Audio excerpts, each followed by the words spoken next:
Mama mmoja alienda nyumbani kwake na maepo mawili, akampatia mtoto wake, akamwambia kayaweke sehemu. Mtoto akaenda kayaweka sehemu. Baada ya dakika chache, mama yake akamwambia yule mtoto, yalete maepo tule. Yule mtoto akamega epo la kwanza, akamega epo la pili, alafu ndo akampa mama yake. Mama yake akashangaa na kumuuliza, mwanangu, kwa nini umeang'ata maepo yote? Kwa nini usingenipa moja na wewe ule moja? Kwa nini umekuwa na hiyo tabia ya kibinafsi?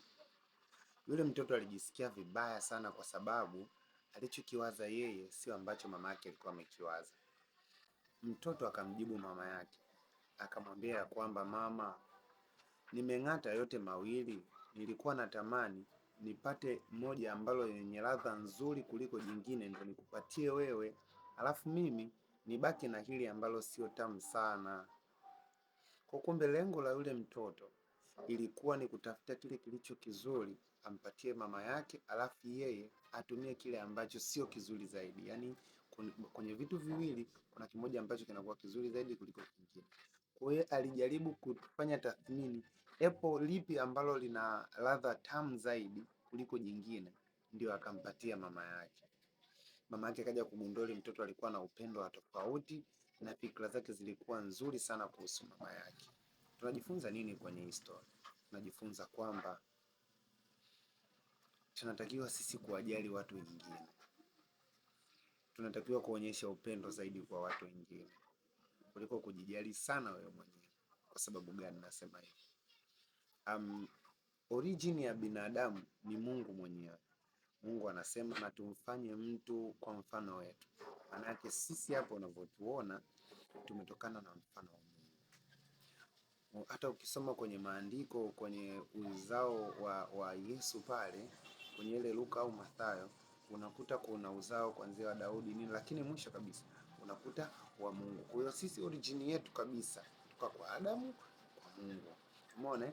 Ndio maana Mungu anasisitiza sehemu nyingi sana kwamba mpende jirani yako kama nafsi yako. Amri moja, amri na wapeni, mpende jirani yako kama nafsi yako.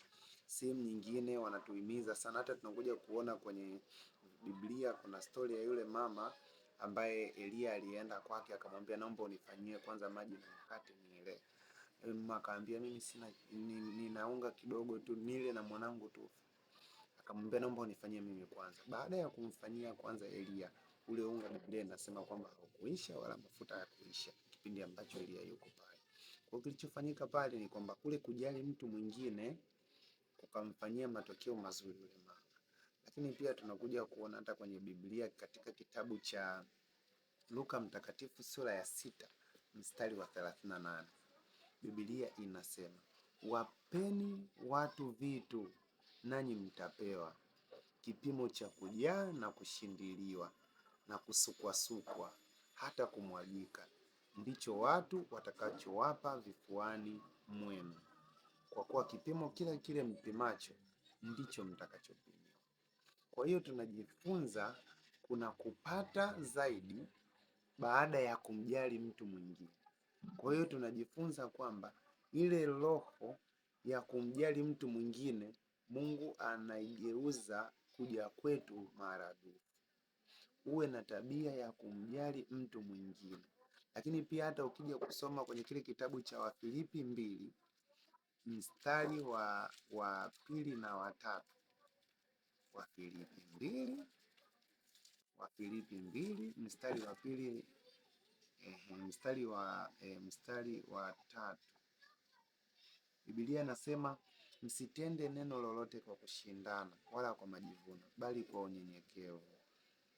Kila mtu amhesabu mwenziwe kuwa bora kuliko nafsi yake.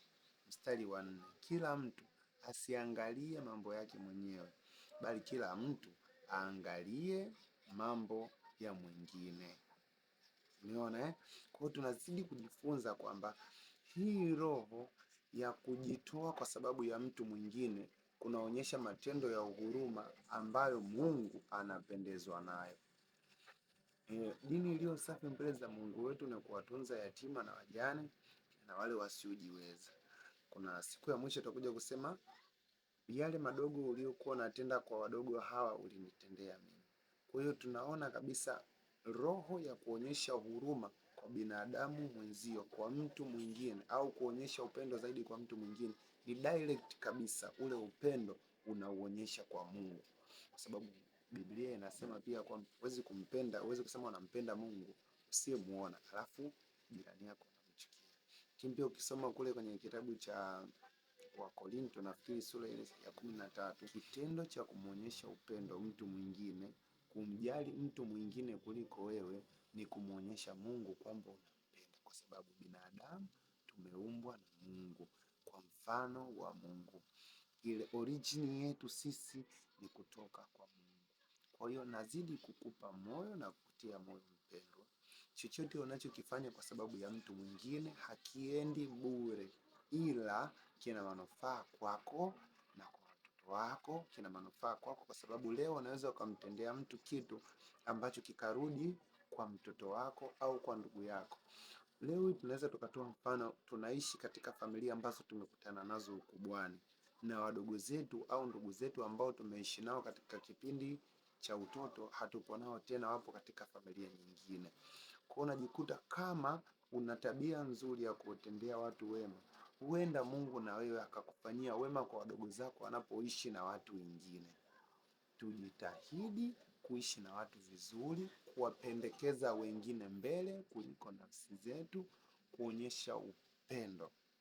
Hiyo hali inampendeza Mungu na inafanya tuishi kwa amani, lakini pia hata kuhisi uzima wa milele. Barikiwe sana.